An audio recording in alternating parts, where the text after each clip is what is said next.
The most important years in Christian history are also the most mysterious. We know about Paul's dramatic conversion on the Damascus Road.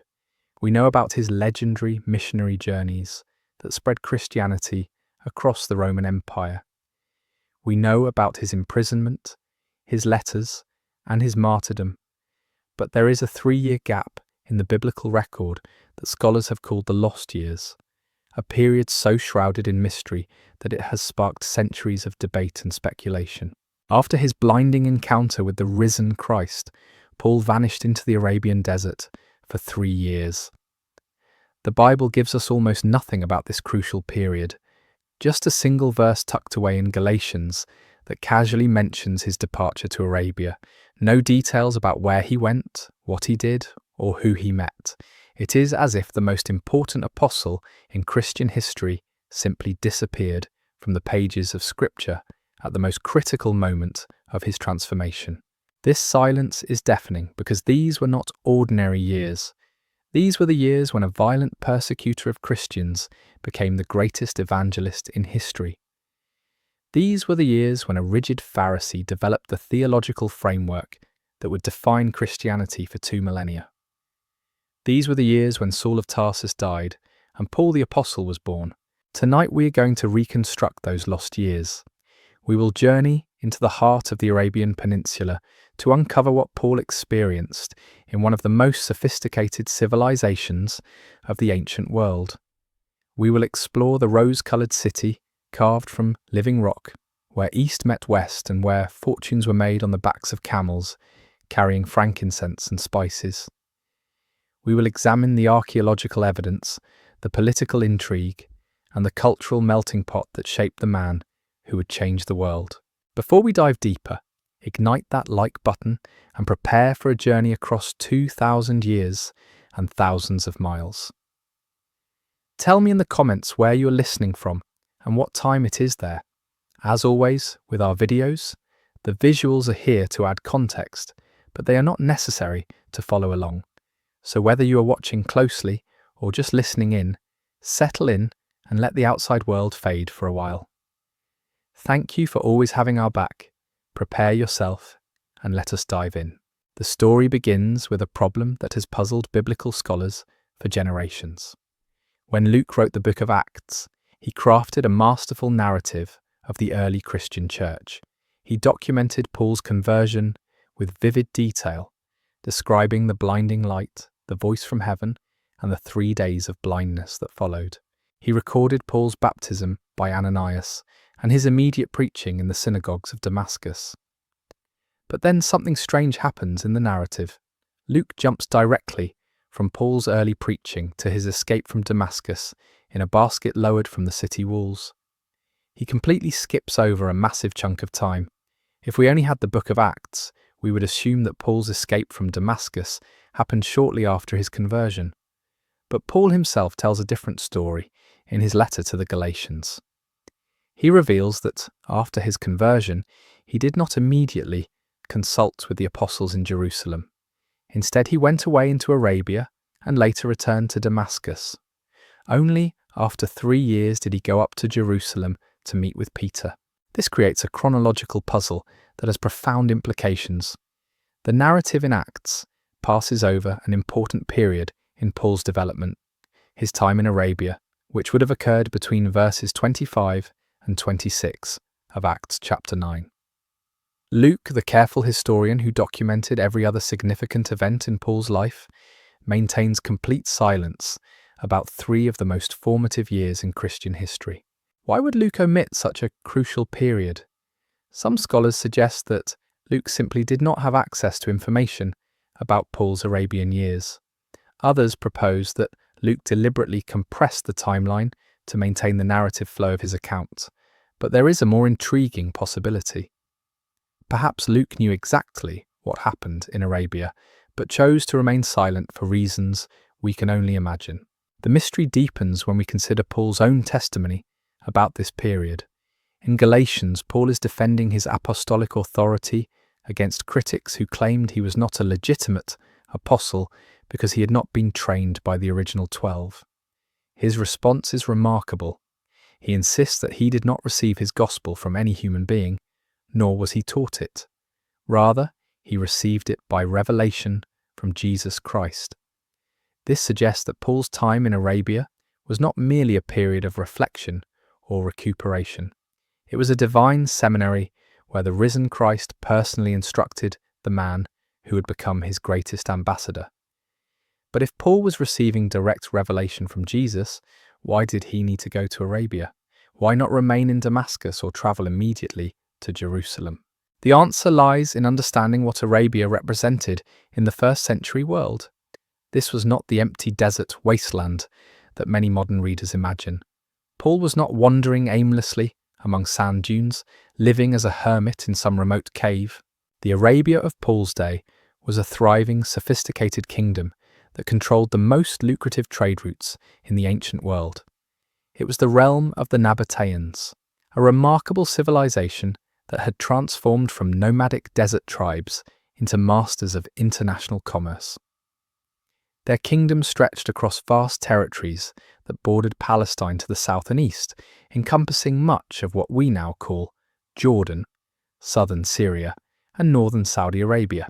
At the heart of this kingdom was one of the most extraordinary cities ever built. Petra, the rose-coloured city carved from living sandstone, stood as a testament to Nabataean ingenuity and wealth. This was no primitive outpost on the edge of civilization. It was a cosmopolitan metropolis that rivaled Rome and Alexandria in its sophistication and influence. To understand what Paul experienced in Arabia, we must first grasp the magnitude of Nabataean achievement. These were a people who had mastered the art of survival and prosperity in one of the world's harshest environments. They had solved the fundamental challenge of desert life by developing the most advanced water management system in the ancient world. Through an intricate network of cisterns, channels, and dams, they captured every precious drop of rainfall and channeled it into their cities and agricultural areas. But water was just the foundation of their success. The Nabataeans had positioned themselves at the crossroads of the ancient world, controlling the trade routes that connected the spice-producing regions of southern Arabia and India with the wealthy consumers of the Mediterranean. Caravans carrying frankincense, myrrh, silk, and precious stones passed through their territory, and the Nabataeans collected taxes and tariffs that made them fabulously wealthy. The scale of their operation was staggering. Historical accounts describe Nabataean caravans stretching for miles across the desert, with thousands of camels carrying goods worth fortunes. They established trading posts and merchant colonies from Egypt to Italy, creating a commercial network that spanned the known world. One account notes that they levied a tax of 25% on imports, generating revenue that funded their architectural marvels and military power. By the time Paul arrived in Arabia, the Nabataean Kingdom was at the absolute peak of its power under King Aretas IV. This was a ruler who commanded respect from Rome itself, maintaining his kingdom's independence through a combination of military strength, diplomatic skill, and economic leverage. The Romans needed Nabataean cooperation to access the luxury goods of the East, and Aretas was shrewd enough to make that cooperation profitable. The cultural environment that Paul encountered in Nabataean Arabia was unlike anything else in the ancient world. This was a civilization that had successfully blended Arabian, Greek, Roman, and Persian influences into something uniquely their own. The upper classes spoke Greek, the lingua franca of international trade, while maintaining their own Nabataean language and customs. Their art and architecture reflected this cultural fusion, combining traditional Arabian motifs with classical Hellenistic styles. Walking through the streets of Petra during Paul's visit would have been an assault on the senses. The city buzzed with the activity of merchants from across the known world.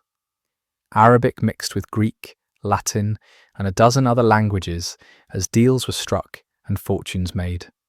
The air would have been thick with the scent of exotic spices and incense, while the sound of hammers on stone echoed from construction sites where Nabataean craftsmen carved new monuments from the living rock. The religious landscape was equally complex and fascinating. The Nabataeans worshipped at a pantheon of Arabian deities, chief among them Dushara, the supreme god of their kingdom. But they also incorporated elements from the religious traditions of their trading partners, creating a syncretic system that would have challenged Paul's monotheistic convictions at every turn. Temples dedicated to multiple gods dotted the landscape, and religious festivals celebrating various deities provided regular opportunities for Paul to engage with local beliefs and practices. This was the world that Paul entered as a newly converted Christian with a radical message about a crucified Jewish Messiah. He was no longer the confident Pharisee who had terrorized Christians in Jerusalem. He was a man whose entire worldview had been shattered and rebuilt in a matter of days. Everything he had believed about God, salvation, and the purpose of human existence had been turned upside down by his encounter with the risen Christ. The question that haunts historians and theologians is simple yet profound. What did Paul do during those 3 years in this extraordinary place? The biblical record provides tantalizing clues, but frustratingly few details. We know that he eventually returned to Damascus, where his preaching had become so effective that the Jews plotted to kill him. We know that King Aretas had become sufficiently concerned about Paul's activities that he posted guards to capture him, even in Damascus, a city outside his direct control. These fragments of information paint a picture of a Paul who was anything but inactive during his Arabian sojourn. This was not a period of quiet contemplation and withdrawal from the world. Paul was preaching, teaching, and building a following significant enough to alarm the political and religious authorities of the region. His ministry had become so threatening to the established order that a king felt compelled to take action against him. But what form did this ministry take? How did a Jewish Christian communicate the gospel message in a predominantly pagan polytheistic society? What strategies did he develop for reaching people whose cultural background was completely different from his own? How did his encounter with Nabataean civilization shape his understanding of God's plan for the Gentile world? These questions become even more intriguing when we consider the timing of Paul's Arabian experience. This was not a random retreat to an arbitrary location. Paul had been called specifically to be the apostle to the Gentiles, and Arabia provided the perfect laboratory for developing the cross-cultural ministry skills he would need for that calling. Here was a sophisticated Gentile civilization that was neither Greek nor Roman, yet was intimately connected to both through trade and cultural exchange. The Nabataeans represented something unique in the ancient world. They were Arabs who had embraced Hellenistic culture without losing their essential identity. They were desert people who had built one of the most advanced urban civilizations of their time. They were traders who had become philosophers, engineers who had become artists, nomads who had become kings. For Paul, whose mission was to bring the gospel to all nations, the Nabataean Kingdom offered a preview of the challenges and opportunities that awaited him. The physical journey to reach Petra alone would have been transformative for a man accustomed to the cities of the Mediterranean coast. Paul would have travelled southeast from Damascus, following ancient caravan routes that wound through increasingly desolate terrain. The landscape would have changed gradually from the fertile valleys around Damascus to the harsh beauty of the desert wilderness. Each mile would have taken him further from the familiar world of synagogues and Jewish communities into territory where his Pharisaic training and cultural assumptions would be tested at every turn. The approach to Petra itself was designed to overwhelm visitors with a sense of the city's power and mystery. Travellers entered through a narrow gorge called the Seek, a natural corridor between towering sandstone cliffs that rose hundreds of feet on either side. The passage wound for more than a mile through the rock, sometimes so narrow that a person could touch both walls with outstretched arms. The psychological effect was profound. Visitors were forced to walk in single file through this stone canyon, their view limited to the path immediately ahead, the sound of their footsteps echoing off the walls. Then, At the end of this confined journey, the Siku opened onto one of the most breathtaking sights in the ancient world. The treasury, with its elaborate facade carved directly from the rose-coloured sandstone, rose over 130 feet into the desert sky. Every detail had been meticulously crafted by Nabataean artisans who had transformed the living rock into a masterpiece of architectural artistry. Columns, pediments, and sculptures that would not have been out of place in Athens or Rome emerged organically from the stone itself. For Paul, emerging from the sick and seeing the treasury for the first time, the experience would have been overwhelming. Here was a monument to human achievement that rivaled anything in the Roman world, yet it had been created by a people the Greeks and Romans considered barbarians. The implications were staggering for a man who was beginning to understand that God's plan of salvation extended far beyond the boundaries of Israel. Beyond the treasury, the city of Petra unfolded in all its complexity and contradictions. The main street, paved with stones and lined with columns, bustled with activity from dawn to dusk. Merchants from India displayed silk and precious stones, while traders from Yemen offered frankincense and myrrh. African ivory competed for attention with Chinese ceramics, and the air rang with the sounds of a dozen different languages as deals were negotiated and friendships forged over cups of spiced wine. The architecture told the story of a civilization at the crossroads of cultures. Roman-style temples stood alongside structures that were uniquely Nabataean in design. Greek influence was evident in the classical proportions and decorative elements, while distinctly Arabian motifs appeared in the geometric patterns and symbolic representations that adorned public buildings.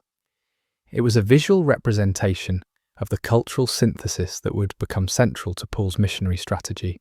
The water system that made Petra possible was itself a testament to Nabataean ingenuity.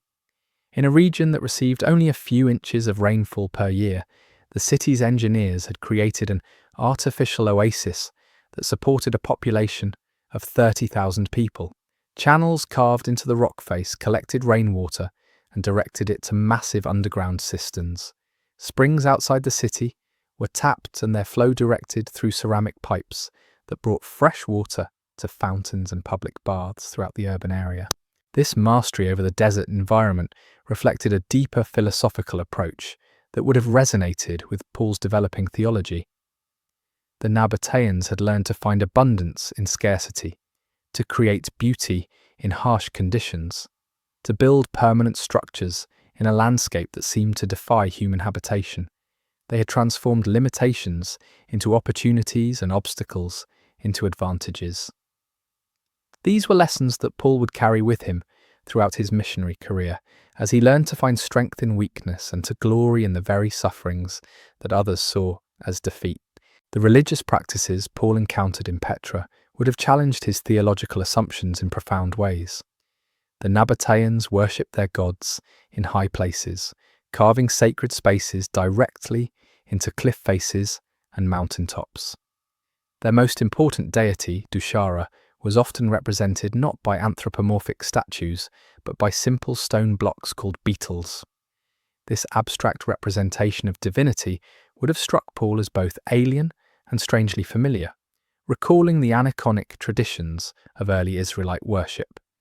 The Nabataean understanding of death and afterlife was particularly sophisticated and would have provided rich material for Paul's developing thoughts about resurrection and eternal life. Their elaborate tomb complexes, carved into the sandstone cliffs surrounding the city, represented more than mere burial places.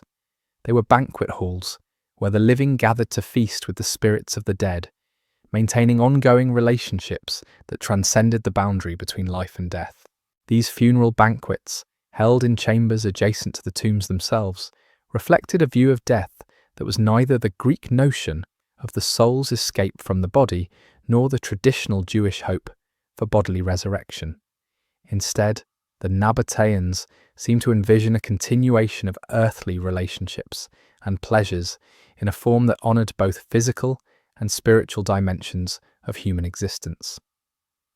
For Paul, wrestling with the implications of Christ's resurrection and what it meant for believers, these alternative perspectives on death and afterlife would have provided both challenges and insights. The economic structure of Nabataean society offered its own lessons for a man who would later write extensively about wealth, poverty, and the proper use of material resources. The Nabataeans had achieved prosperity not through conquest or exploitation, but through service. They had made themselves indispensable to the ancient world's economy by providing safe passage, reliable water sources, and fair dealing to merchants from every corner of the known world. Their success was built on trust, a commodity more valuable than gold in the dangerous world of ancient trade. A Nabataean guarantee of safe passage was honoured from India to Egypt because they had established a reputation for keeping their word even when it cost them dearly. This integration of moral principles with practical success would have impressed Paul, who was developing his own understanding of how Christian ethics could function in the secular marketplace. The role of women in Nabataean society was remarkably progressive for the ancient world, and would have provided Paul with examples that influenced his later teachings about gender roles in Christian communities. Nabataean queens were not merely ceremonial figures, but active rulers who exercised real political power. They appeared on coins alongside their husbands, led military campaigns, and made diplomatic decisions that affected the entire kingdom. This egalitarian approach extended to religious practices as well. Women served as priestesses in Nabataean temples and played prominent roles in religious festivals and ceremonies. They owned property, conducted business, and participated fully in the economic life of their communities. For Paul, who would later write that in Christ there is neither male nor female, the Nabataean example provided a working model of gender equality that was rare in the ancient world. The artistic achievements of the Nabataeans revealed a sophisticated aesthetic sensibility that combined influences from multiple cultures while maintaining a distinctive identity. Their pottery, famous throughout the ancient world for its delicate painting and fine craftsmanship, displayed motifs that drew from Arabian, Persian, and Hellenistic traditions, while creating something entirely new. Their textiles, woven from silk imported from China and cotton grown in their own irrigated fields, were prized in markets from Rome to Alexandria.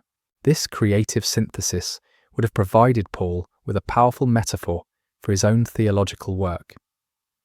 Just as Nabataean artists had successfully integrated diverse cultural elements into coherent and beautiful expressions, Paul was learning to present the gospel message in ways that honoured different cultural contexts while maintaining the essential truth of the Christian message. The military organisation of the Nabataean Kingdom demonstrated another aspect of their remarkable adaptability. Their army combined the mobility and desert expertise of their nomadic ancestors with the discipline and technology of contemporary Hellenistic military practice. They could field cavalry units that moved with lightning speed across terrain that would bog down traditional Roman legions, while also maintaining fortified positions that could withstand siege warfare. This military flexibility reflected a broader principle that would become central to Paul's missionary strategy. The Nabataeans had learned to be all things to all people without losing their essential identity. They could negotiate with Romans as equals, trade with Indians as partners, and fight Arabs as fellow desert warriors. They adapted their methods to their circumstances, while never compromising their core values or abandoning their fundamental commitments. For Paul, spending 3 years observing and participating in this remarkable civilization, the lessons were profound and lasting. He was witnessing firsthand how a people could maintain their identity while embracing change, how they could honour their traditions while adapting to new circumstances, how they could serve others while advancing their own interests. These were not abstract theological principles, but practical realities demonstrated daily in the markets, temples, and palaces of Petra. Paul was receiving an education in cross-cultural ministry that no classroom could have provided, learning lessons about human nature and divine grace that would inform his teaching for the rest of his life. The question that continues to fascinate scholars is not just what Paul learned in Arabia, but how he applied those lessons to his ministry. The evidence suggests that his approach was as systematic and intentional as everything else about his life and work. The archaeological record provides tantalizing glimpses into how Paul might have structured his ministry during those crucial years. Based on pottery shards, inscriptions, and architectural remains, we can reconstruct the daily rhythm of life in first century Petra and imagine how a Jewish Christian evangelist would have navigated this complex social landscape.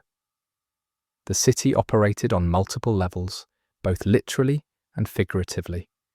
The wealthy merchant families lived in elaborate villas carved into the hillsides, overlooking the main thoroughfare, their homes decorated with frescoes that rivaled anything found in Pompeii or Rome. These upper-class Nabataeans spoke fluent Greek, followed Hellenistic customs, and maintained business relationships that stretched across 3 continents. For Paul, who was himself an educated cosmopolitan, these would have been natural contacts for his initial evangelistic efforts. But Petra's social structure was far more complex than a simple division between rich and poor. The city hosted a constantly changing population of merchants, craftsmen, guides, translators, and labourers who served the caravan trade. These temporary residents came from every corner of the known world, creating a multicultural environment that would have challenged Paul to develop new approaches to gospel communication. Consider the linguistic challenge alone. While Greek served as the common language of trade and diplomacy, the streets of Petra echoed with Nabataean Arabic, Latin, Aramaic, Persian, Sanskrit, and dialects from regions as distant as Ethiopia and India. Paul, who was already multilingual, would have been forced to expand his communication skills even further, or rely on translators who could bridge not just language barriers, but vast cultural chasms. The religious diversity was equally staggering. Nabataean merchants who worshipped Dushara and Aluza conducted business with Hindu traders devoted to Vishnu and Shiva, Buddhist monks carrying sacred texts from Ceylon, Zoroastrian firekeepers from Persia, and Jewish merchants who had established small communities throughout the Arabian Peninsula. Each group brought not only their goods, but their gods, creating a theological marketplace as diverse as the commercial one. For a man whose previous religious experience had been confined to the relatively homogeneous world of Palestinian Judaism, this exposure to religious pluralism must have been both overwhelming and enlightening. Paul was forced to articulate Christian truth claims in contexts where monotheism itself was a minority position, where concepts like sin, redemption, and resurrection had no direct cultural equivalents. The evidence suggests that Paul approached this challenge with the same systematic thoroughness that characterized his later missionary journeys. Rather than attempting to preach to large crowds in public spaces, he appears to have followed a more targeted strategy, focusing on specific groups within Petra's diverse population.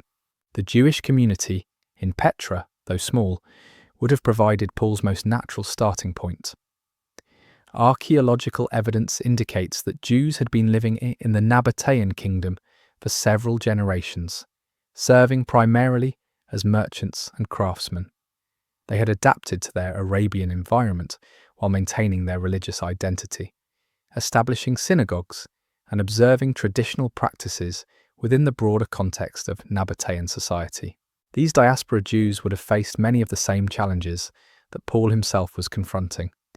How do you maintain monotheistic faith in a polytheistic environment? How do you observe dietary laws when your livelihood depends on sharing meals with Gentile business partners?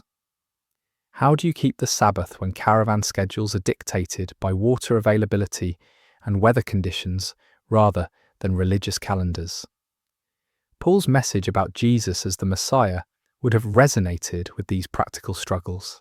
His teaching that Gentiles could be included in God's covenant without becoming fully observant Jews would have addressed real tensions these Arabian Jews faced daily.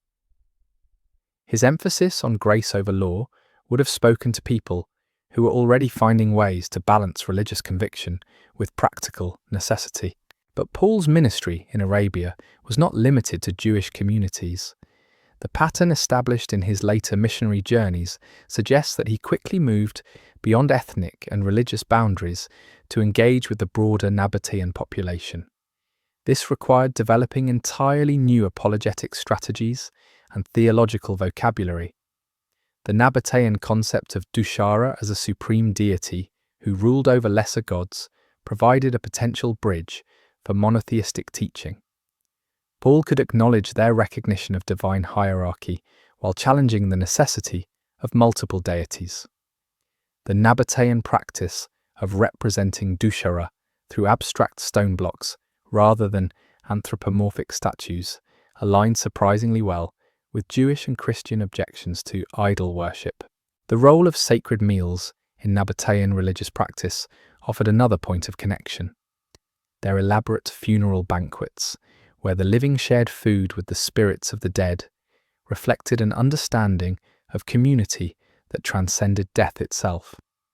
Paul's teaching about the Lord's Supper as a meal that connected believers with the risen Christ would have resonated with people who already practiced ritual meals as a way of maintaining relationships across the boundary between life and death. The Nabataean emphasis on hospitality to strangers provided fertile ground for Paul's message about God's welcome to outsiders. In a culture where survival depended on providing safe passage and fair treatment to travelers from foreign lands, the Christian teaching about divine grace extended to Gentiles would have struck a responsive chord.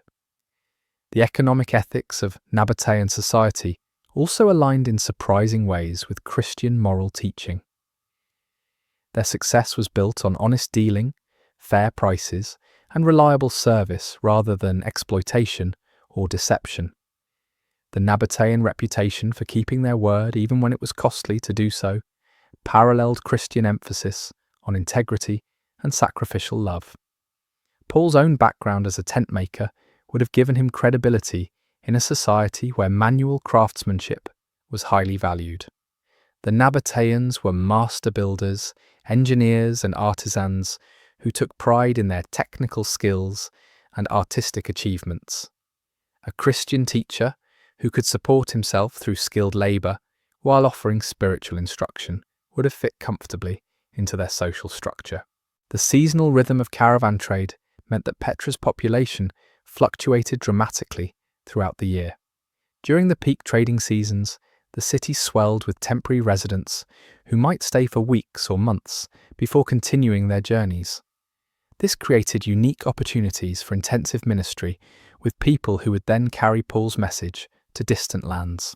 Imagine a Hindu merchant from southern India spending 3 months in Petra while organising his return cargo. During that time, he develops a relationship with Paul, engaging in daily conversations about theology and philosophy. When he finally departs for home, he carries with him not only Nabataean incense and Roman manufactured goods, but also Christian concepts and stories that he will share in temple discussions thousands of miles away. This pattern would have multiplied Paul's influence far beyond the boundaries of the Nabataean Kingdom itself. Every converted merchant became a missionary. Every transformed craftsman became an evangelist. Every believing guide became an ambassador for the gospel in regions Paul himself would never visit. The 3-year duration of Paul's Arabian sojourn takes on new significance when viewed in this context. This was not an arbitrary period of withdrawal from active ministry. It was precisely the amount of time needed to establish deep relationships, develop cultural competency, and create a network of believers who could sustain Christian communities after his departure. The pattern mirrors the 3-year ministry of Jesus with his disciples, suggesting that Paul understood he was engaged in a similar process of intensive training and relationship building. Just as Jesus had prepared his followers for ministry throughout the Jewish world, Paul was preparing Arabian Christians for evangelism throughout the international trading networks that connected Petra to the broader ancient world. The political dimensions of Paul's Arabian ministry become clearer when we consider the reaction it eventually provoked from King Aretas. The fact that Aretas felt threatened enough to pursue Paul even outside his own territory indicates that Paul's activities had attracted significant attention and achieved substantial results. In a kingdom where religious diversity was generally tolerated as long as it did not threaten political stability, Paul's message apparently crossed some invisible line. Perhaps his teaching about Jesus as king challenged Nabataean loyalty to their earthly ruler. Perhaps his success in converting influential merchants threatened the economic relationships that sustained the kingdom's prosperity. Perhaps his emphasis on exclusive devotion to Christ conflicted with the religious syncretism that helped maintain social harmony in Petra's multicultural environment.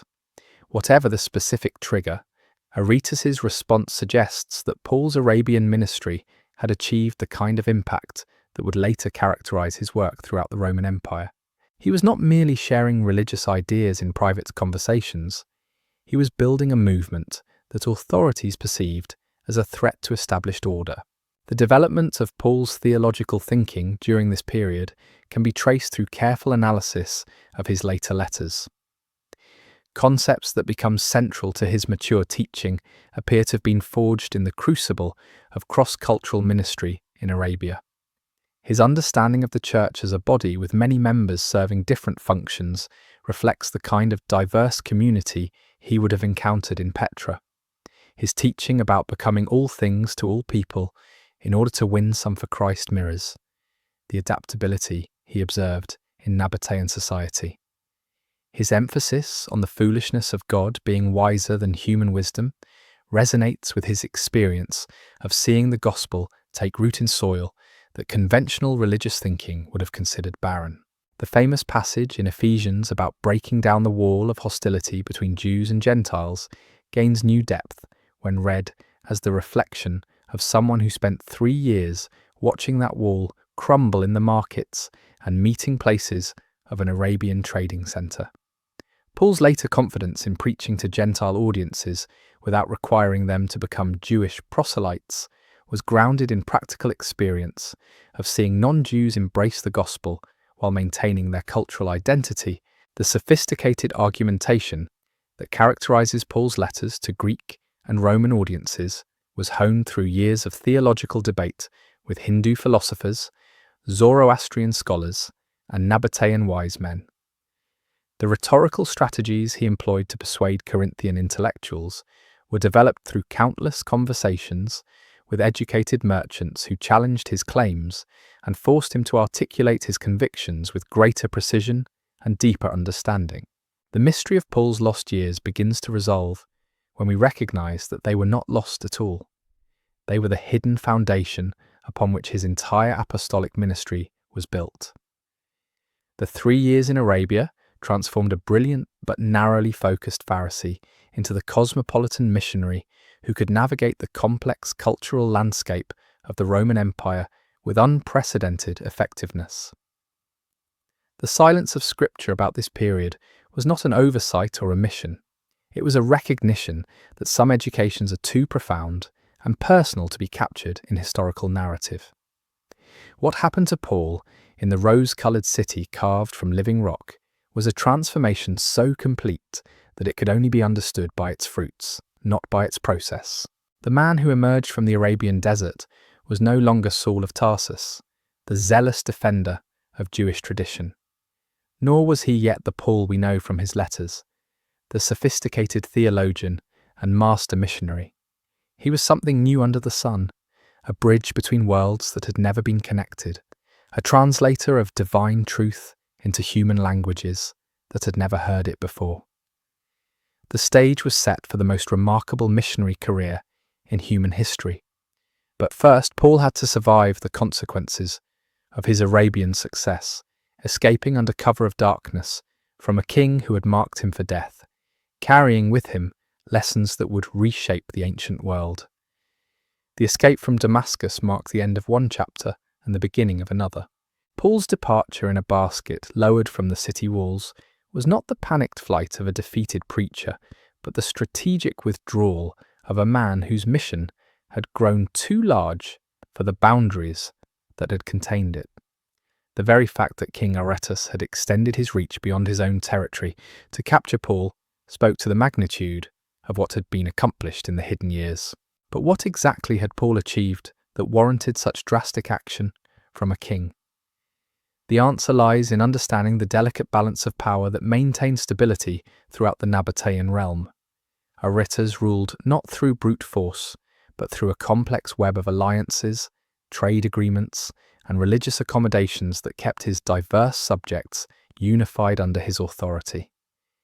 Any movement that threatened to disrupt this carefully orchestrated harmony posed an existential threat to the kingdom itself. Paul's message about Jesus as the ultimate king would have resonated differently in Petra than it did in Jerusalem or Damascus. In Jewish communities, the claim that Jesus was the Messiah challenged religious expectations about the nature of divine kingship. But in Nabataean territory, where Aretas himself claimed divine sanction for his rule, the proclamation of another king represented a direct political challenge that could not be ignored or dismissed as mere theological speculation.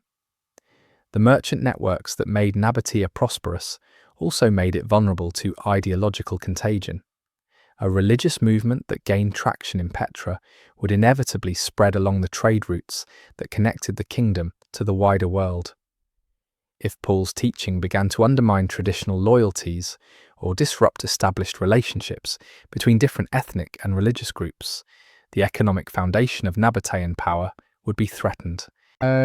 Archaeological evidence suggests that Paul's impact extended far beyond individual conversions to influence the very structure of religious and social life in the communities where he ministered.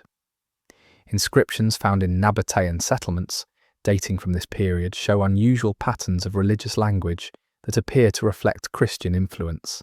References to concepts like redemption, eternal life, and divine grace appear in contexts where they would not normally be expected in traditional Nabataean religious discourse. The presence of Christian symbols in Nabataean art from this period provides another tantalizing clue about the extent of Paul's influence. Fish motifs, cross-like designs, and other early Christian iconography begin appearing in pottery and architectural decoration throughout the region. While these could represent later Christian influence, their early dating and widespread distribution suggest that Paul's ministry had achieved penetration into multiple levels of Nabataean society. The question of how Paul supported himself during his 3 years in Arabia reveals another dimension of his strategic thinking. His background as a tent maker would have been perfectly suited to the needs of a trading economy that depended on portable shelters and leather goods for caravan travel. But Paul's craft skills extended beyond simple tent making to the broader category of leatherworking that included the production of water containers, saddles, harnesses, and other essential equipment for desert travel. In a society where water was literally more valuable than gold, the ability to create and repair watertight leather containers was a skill that commanded both respect and steady income. Paul could establish himself in any Nabataean community as a valuable craftsman while using his workshop as a natural gathering place for conversation and teaching. The rhythm of manual labor provided perfect opportunities for the kind of intensive, personal instruction that characterized his later ministry. The seasonal nature of caravan trade meant that Paul's customer base would have included temporary residents from across the known world. During the peak trading seasons, his workshop would have buzzed with activity as merchants prepared for long journeys or repaired equipment damaged by desert travel. These interactions provided natural opportunities for cross-cultural evangelism as Paul worked alongside customers who represented every major religion and philosophy of the ancient world. The linguistic challenges Paul faced in Arabia forced him to develop communication strategies that would prove invaluable throughout his later ministry. Nabataean Arabic was a Semitic language related to Hebrew and Aramaic, but its vocabulary and grammatical structures were sufficiently different to require serious study.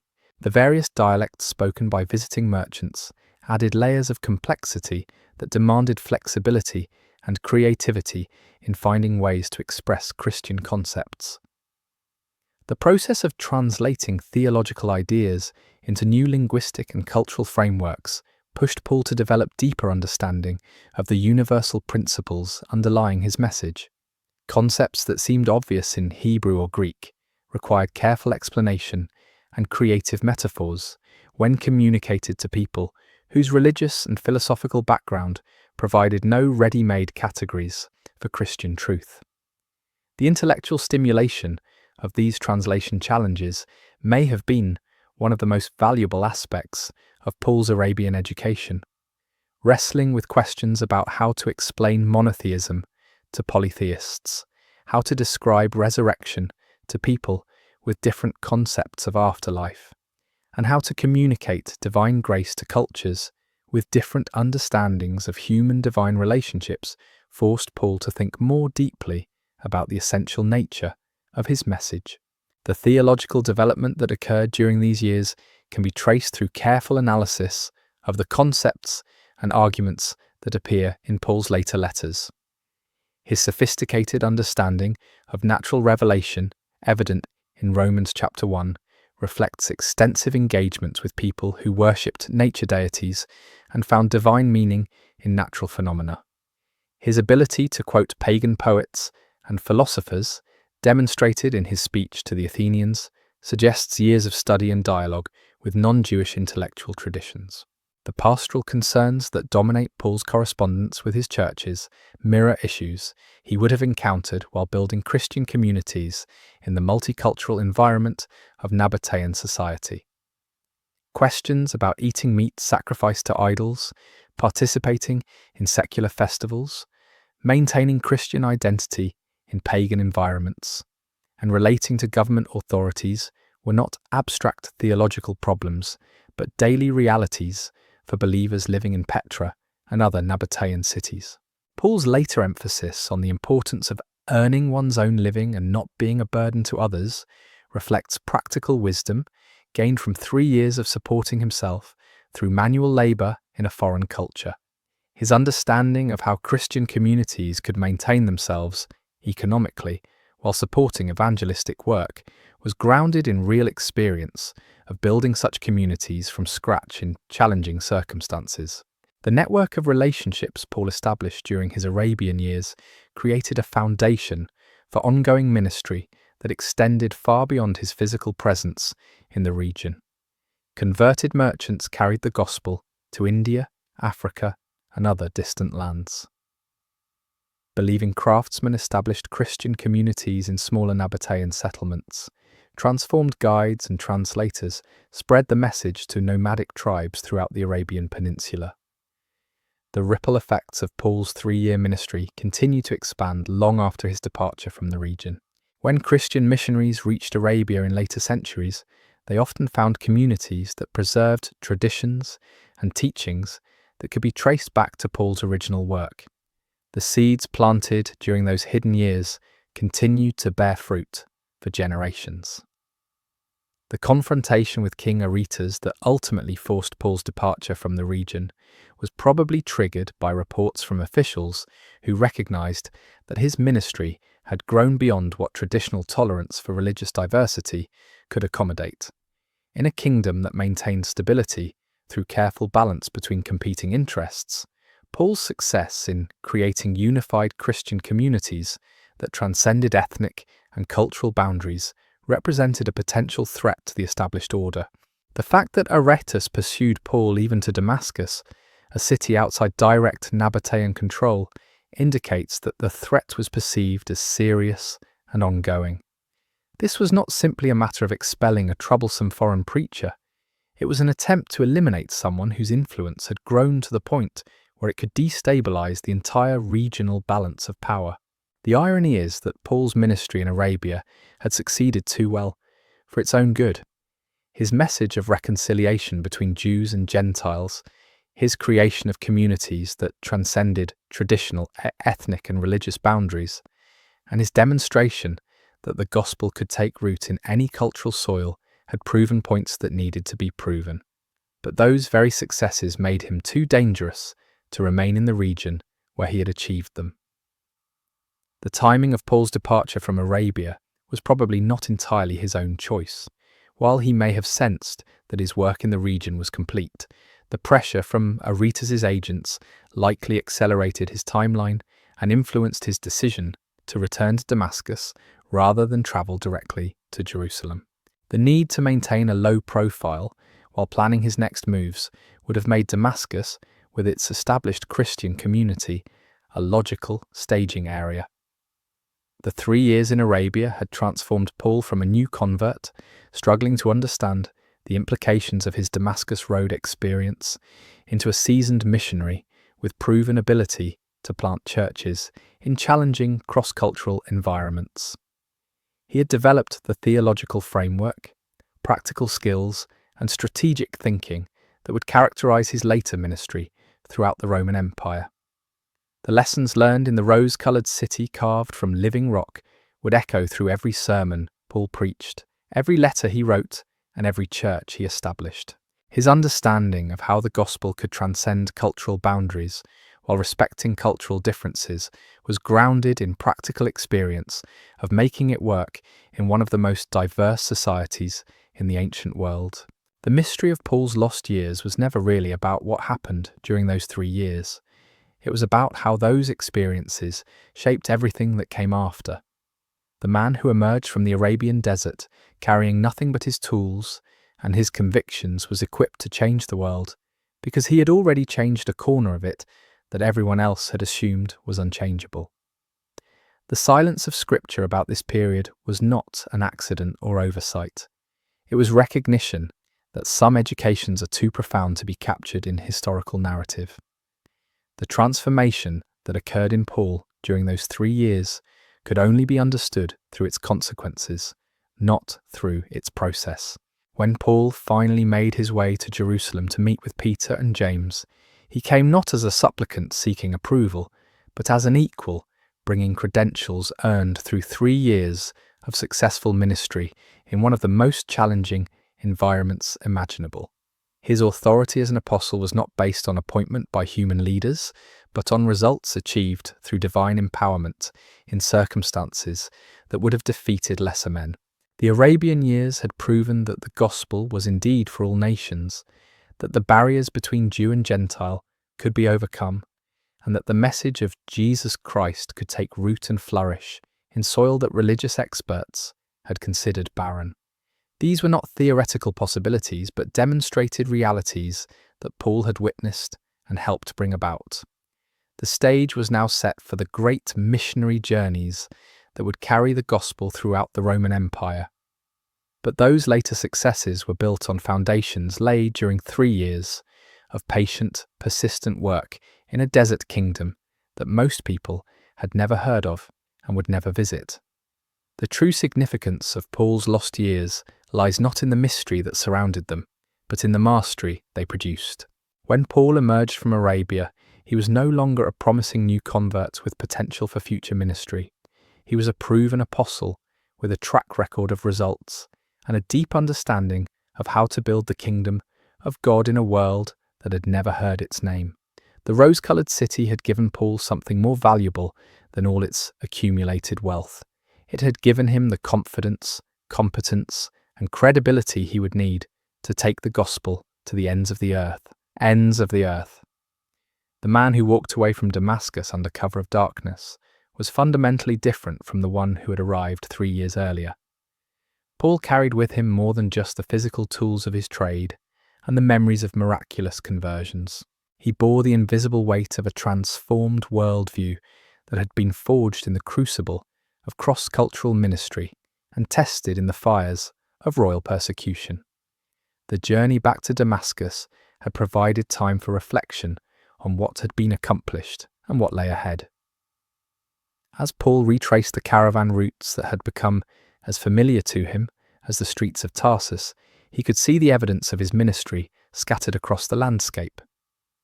Small communities of believers in trading posts along the way, merchants who no longer participated in pagan festivals, craftsmen who had destroyed their household gods, families who gathered weekly to break bread in remembrance of a crucified Jewish teacher they had never seen but had come to love.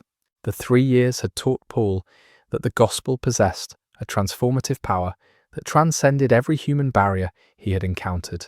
Language, culture, social class, ethnic identity, religious background, economic status, none of these factors had proven capable of limiting the message's impact when it was communicated with authenticity and lived out with integrity.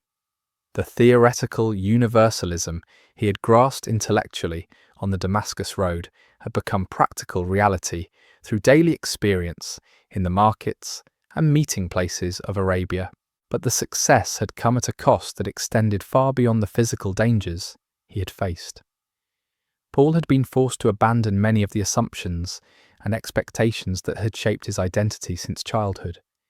The rigid categories that had once provided security and certainty had been dissolved by encounters with people who defied classification and situations that demanded unprecedented responses. The Pharisaic training that had once been his greatest asset had become both a resource to draw upon and a limitation to overcome. His encyclopedic knowledge of Scripture provided the foundation for his teaching, but his legalistic approach to religious practice had to be constantly adjusted to accommodate the realities of ministry among people who had never heard of Moses and knew nothing of Jewish law. The intellectual humility required for this process had been perhaps the most painful aspect of his Arabian education. Paul had arrived in Petra as a man accustomed to having answers, confident in his understanding of divine truth, and certain about the proper application of religious principles. He had been forced to acknowledge the limitations of his knowledge and to learn from people he had previously considered inferior. The theological questions that arose from cross-cultural ministry could not be answered by simple reference to established precedent or traditional interpretation. When a Hindu merchant asked why the God of Israel cared about people who had never heard of Israel, Paul could not respond with quotations from the rabbis or appeals to Pharisaic authority. He had to think through the implications of divine love and justice in ways that his previous education had never required. The practical challenges had been equally demanding. How do you establish Christian community among people who have no common cultural framework for understanding concepts like sin, redemption, or resurrection? How do you create worship practices that honor God while respecting the legitimate cultural differences among believers? How do you maintain doctrinal integrity while allowing for the kind of flexibility that cross-cultural ministry demands? Paul's solutions to these challenges had been creative, pragmatic, and thoroughly grounded in his understanding of the gospel's essential message.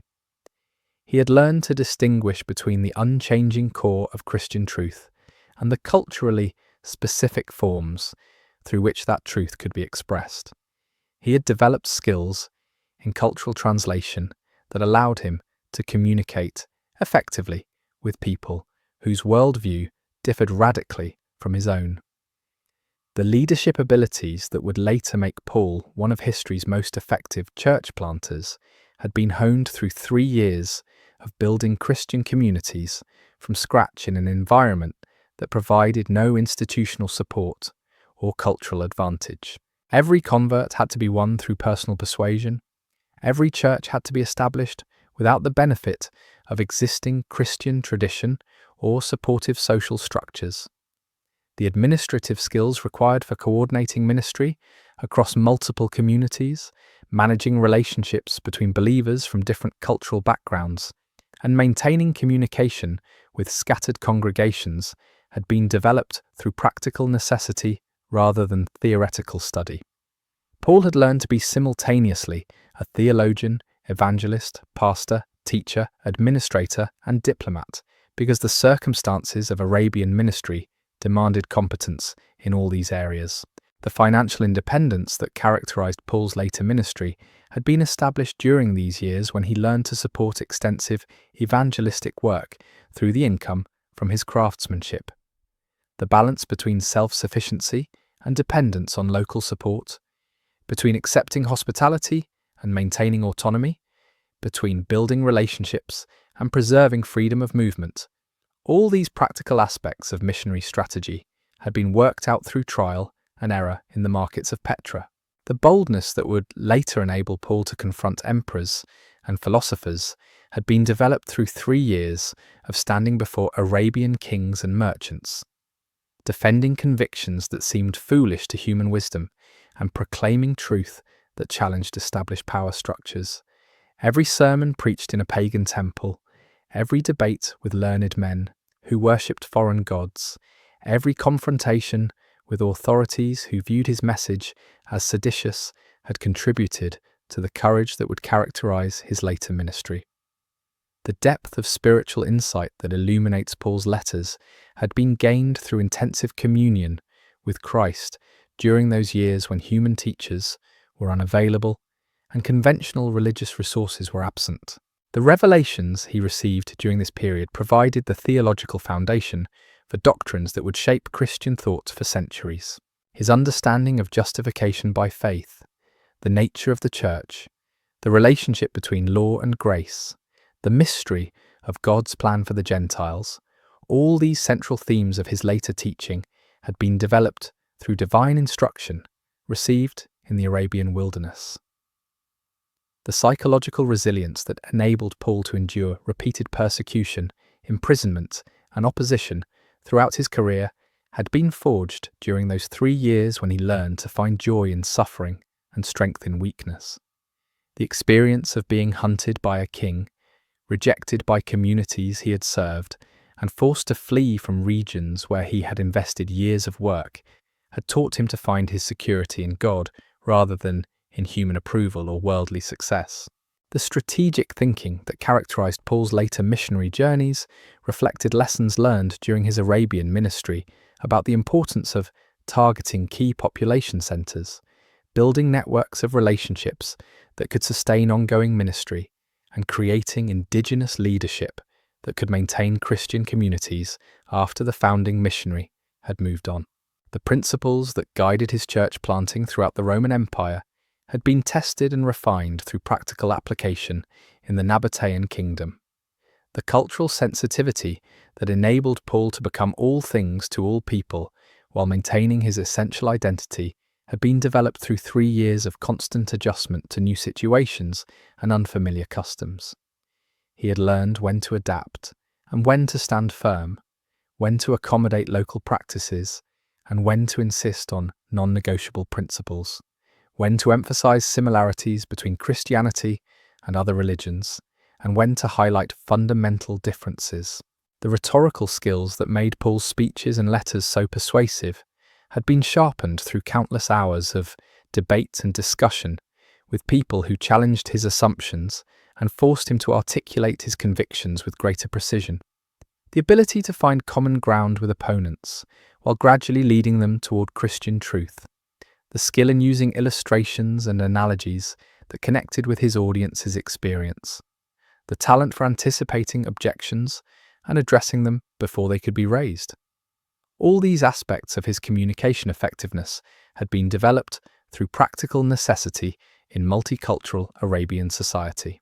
The organizational genius that enabled Paul to coordinate missionary activity across vast distances and maintain unity among diverse Christian communities had its roots in the Arabian years when he learned to build bridges between people who shared no common background except their faith in Christ. The principles of church governance, the structures for resolving conflicts, the methods for training and appointing local leadership, these practical aspects of ecclesiastical administration had been pioneered in the scattered communities of believers throughout Nabataean territory.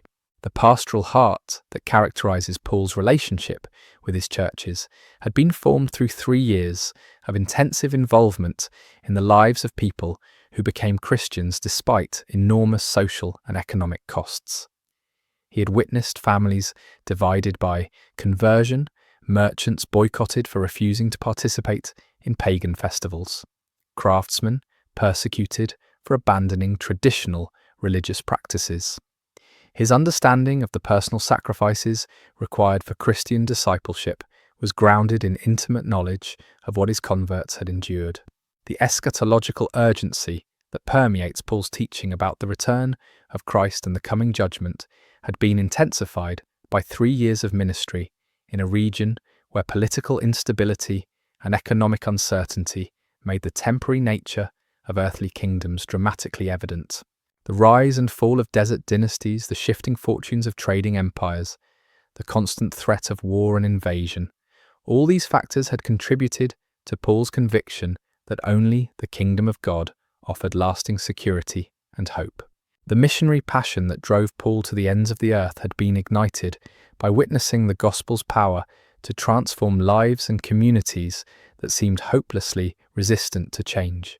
Having seen Christ's love overcome barriers of race, culture, language, and religion in the sophisticated cosmopolitan environment of Petra, Paul was convinced that no human obstacle could ultimately resist the advance of God's kingdom.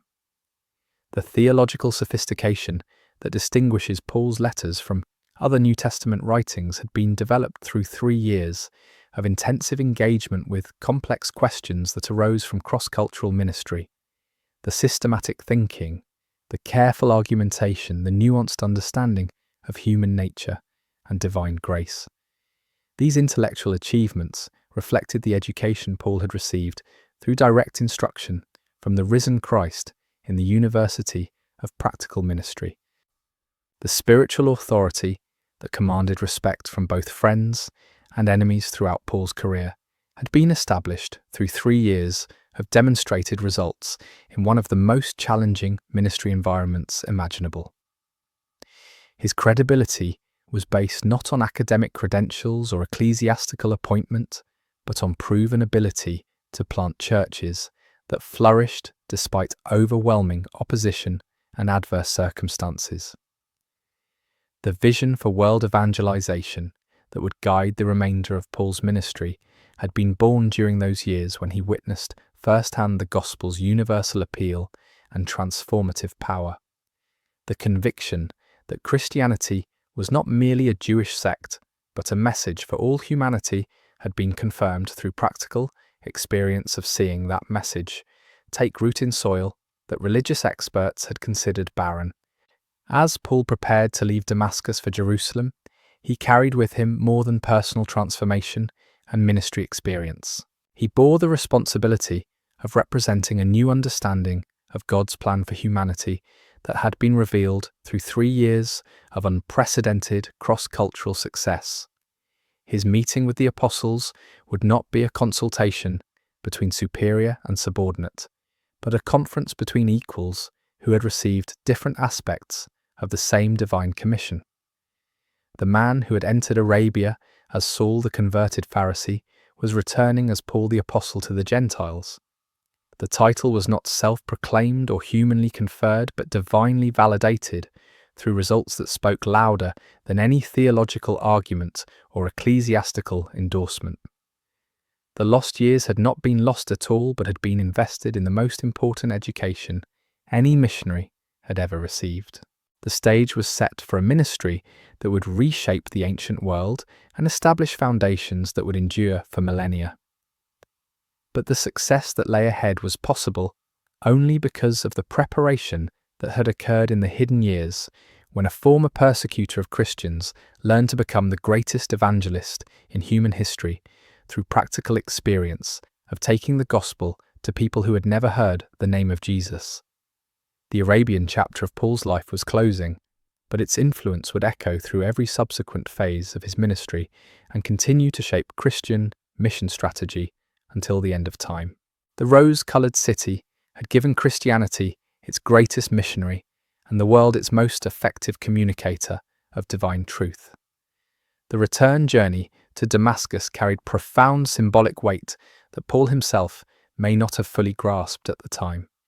He was retracing steps that marked not just geographical movement, but spiritual transformation. The route that had once carried a confused new convert, fleeing into uncertainty, now bore a seasoned apostle returning with clarity of purpose and proven methodology. Every landmark along the way stood as a monument to divine education completed and apostolic authority established. The 3 years had stripped away every illusion about the nature of ministry and the cost of authentic discipleship. Paul had learned that effective evangelism required more than theological knowledge or rhetorical skill. It demanded the kind of cultural intelligence that could only be gained through sustained immersion in foreign environments, the emotional resilience that came only through repeated rejection and opposition, and the spiritual authority that emerged only through demonstrated results in impossible circumstances. The communities Paul left behind in Arabia represented more than successful church plants. They were living proof that the gospel possessed power to create unity among people who shared no common heritage, to establish moral transformation among those who had never heard of biblical law, and to generate hope among populations that had been written off by religious authorities as beyond redemption.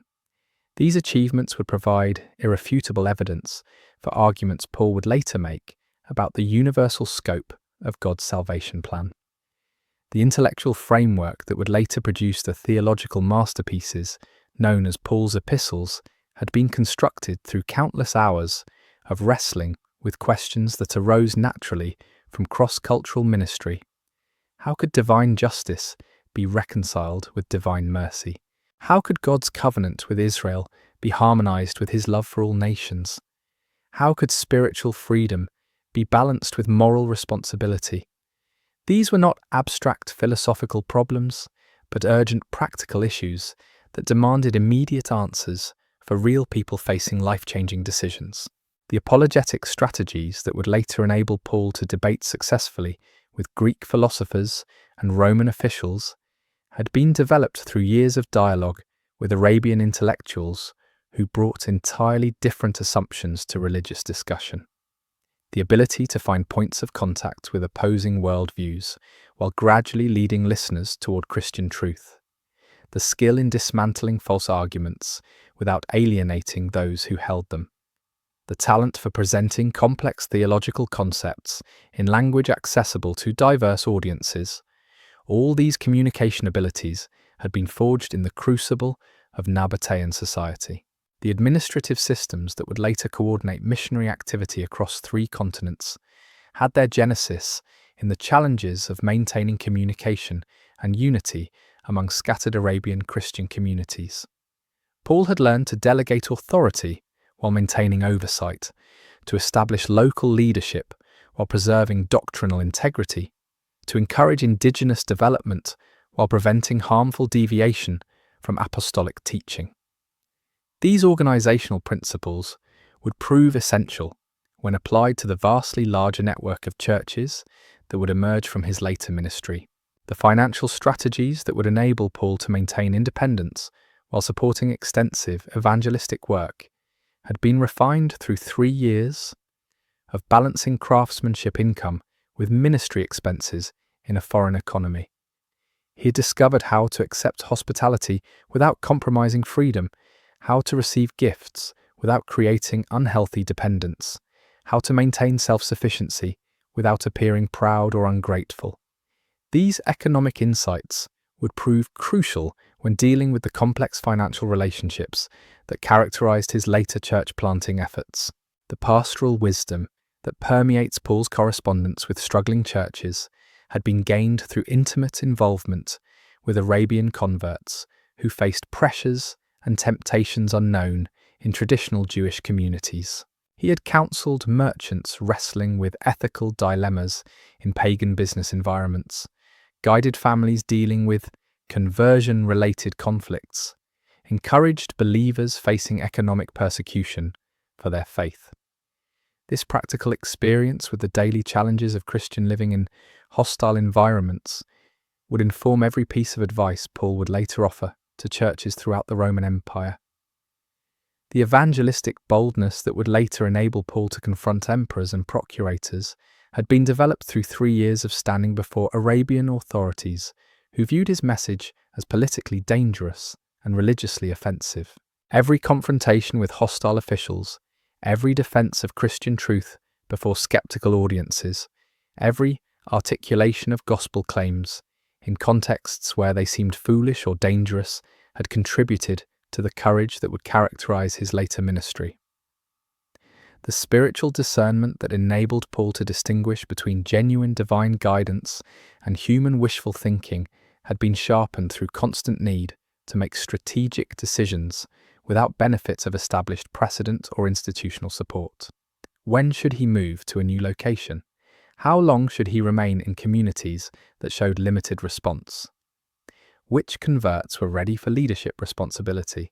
These judgment calls required sensitivity to divine direction that could only be developed through practice and experience.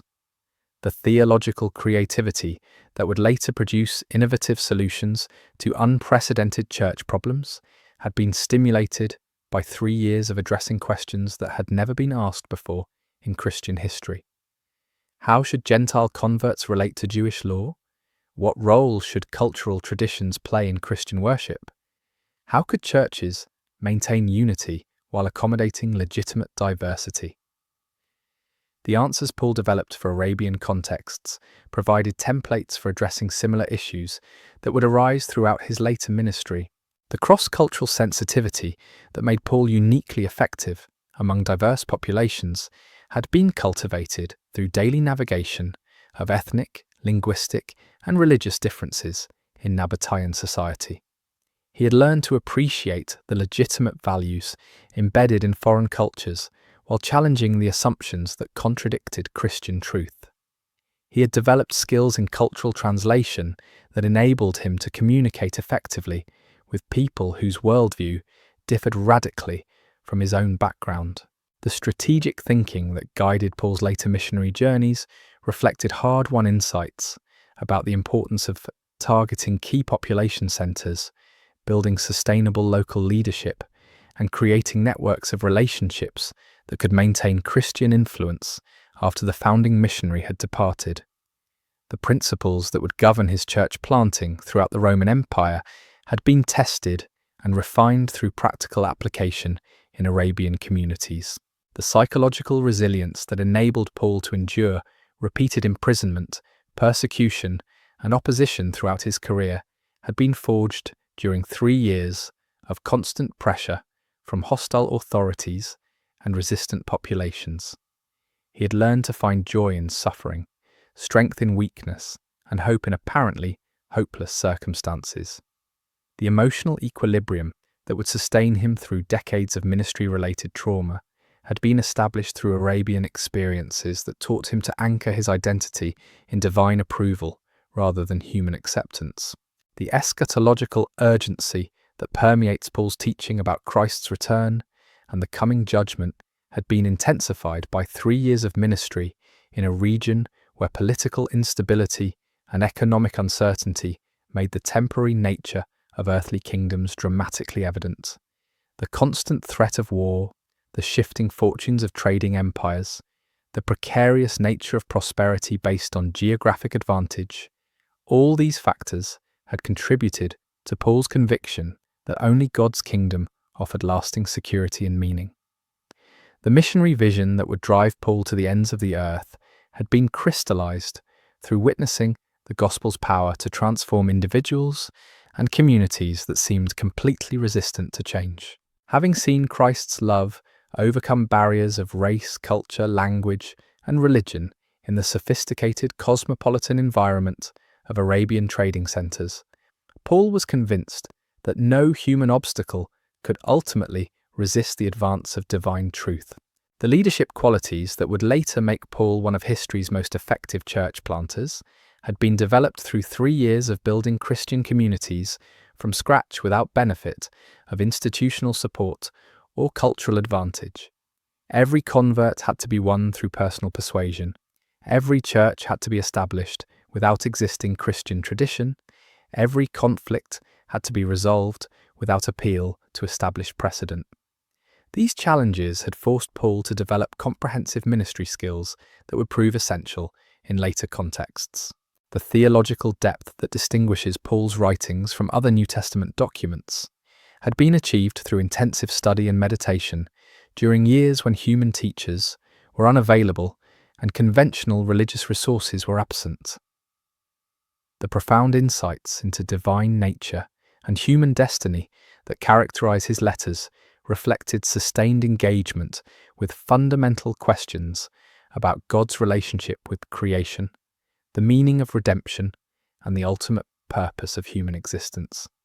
The spiritual authority that commanded respect from both supporters and opponents throughout Paul's career had been established through 3 years of demonstrated results in one of the most challenging ministry environments imaginable.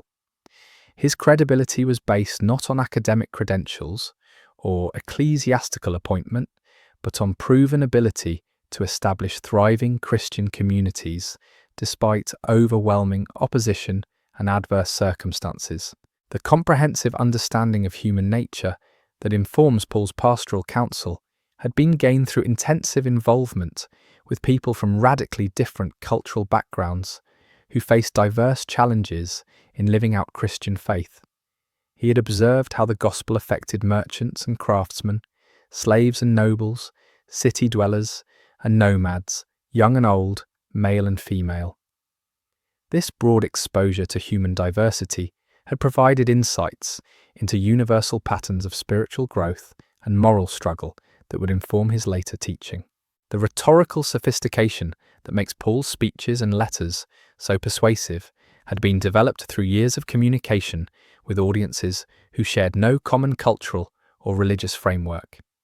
The ability to construct compelling arguments, the skill in using illustrations that resonated with diverse listeners, the talent for anticipating objections and addressing them preemptively. These communication abilities had been honed through practical necessity in multicultural Arabian society.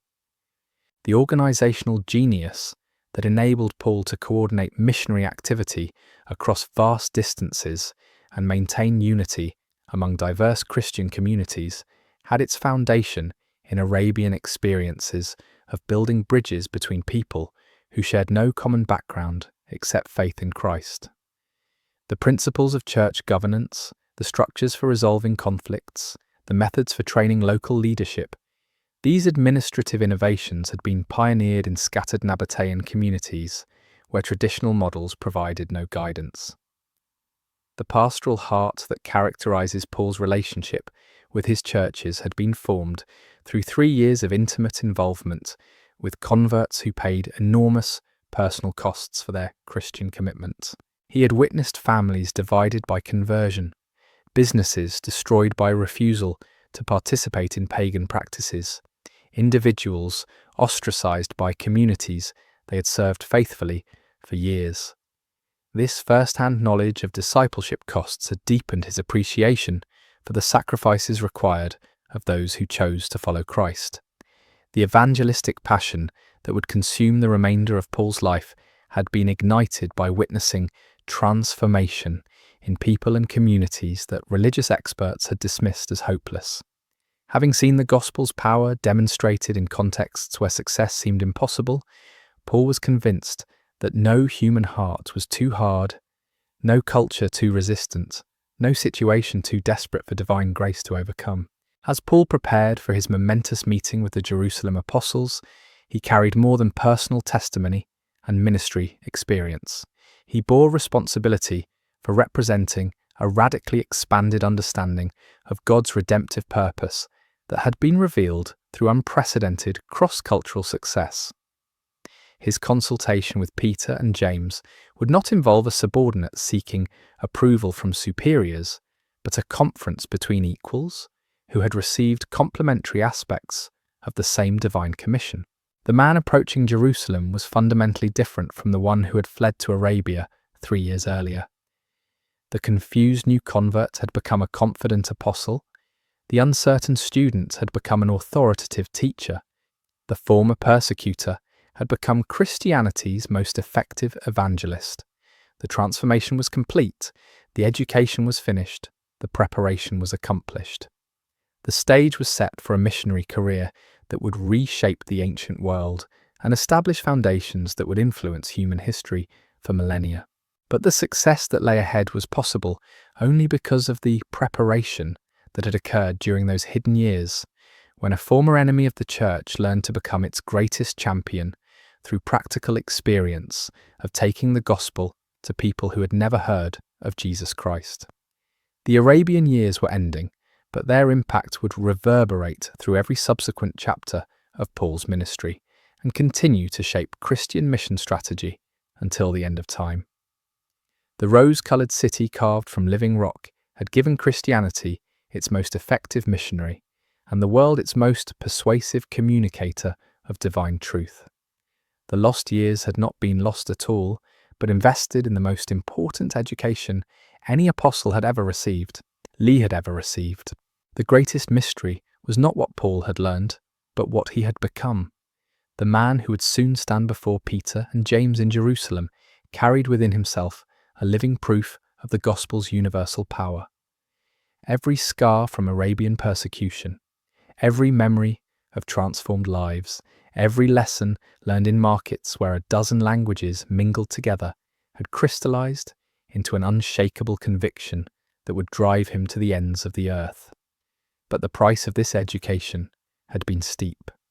Paul had paid for his understanding with years of isolation from his fellow apostles, with the constant threat of death, with the psychological burden of carrying truths that seemed impossible to communicate to those who had not witnessed them firsthand.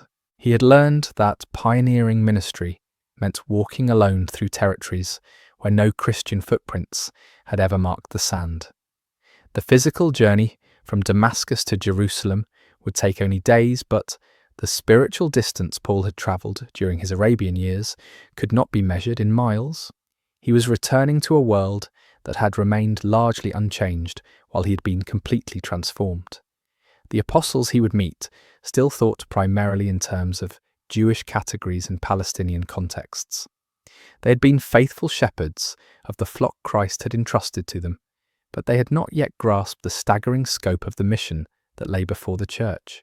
Paul's 3 years among the Nabataeans had revealed the breathtaking magnitude of human spiritual hunger that existed beyond the borders of Israel. In the sophisticated trading centres of Arabia, he had encountered minds as sharp as any in Athens, hearts as capable of devotion as any in Jerusalem, and souls as desperate for redemption as any in the synagogues of the diaspora. The artificial barriers that separated Jew from Gentile had crumbled before his eyes as he watched the Holy Spirit move with equal power among people who knew nothing of Moses, but everything of their need for divine grace. The lost years were never lost at all. They were the crucible that forged Christianity's greatest missionary from the broken fragments of a persecutor's pride. In the rose-coloured city carved from living rock, Paul discovered that the gospel possessed power beyond anything the synagogues of Jerusalem had imagined. The message of Christ could transcend every barrier humans had erected, could take root in soil that religious experts had dismissed as barren, could create unity among people who shared nothing except their desperate need for redemption. When Paul finally emerged from those hidden years, he carried with him the blueprints for taking the gospel to the ends of the earth. The stage was set for a missionary career that would reshape the ancient world. The greatest mystery of Christ, and history had produced its greatest evangelist.